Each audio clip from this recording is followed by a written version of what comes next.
Well, joy, I think, is a direct correlation to their pocketbooks, Kevin. They're saying since Trump's last administration, an average family of four has lost 1 month of spendable income. So if you were a family Well, I that know is in Michigan it's struggling, over $12,000 net dollars per family. I didn't see that one, but I'm sure it's true. And Yeah. the problem is if you think about that in a family of four that wants to take pizza night, for example, Friday nights.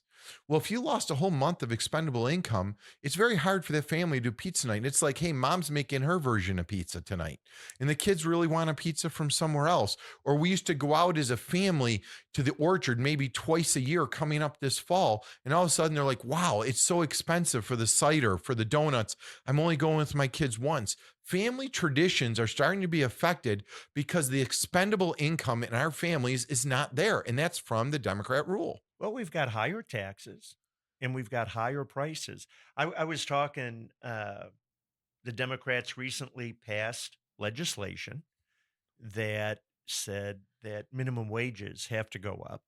For sure. And it's interesting when you look at the breakdown of that, those minimum wages go up. And we are a service society in Michigan today more than ever before. And we rely on restaurants and entertainment for a huge part of our employment. So you take a restaurant worker, and they used to have an exclusion for the minimum wage, and they lived their life off of tips and could do pretty well. You can argue, did they do well enough? That's not the argument. People were in the industry, they had their tips. Now that minimum wage is going up, you could say, well, that's really good. But how does that impact the consumer who has been going to the restaurant, to your point? And the price of a drink when minimum wages go up is going to increase 20 to 30%.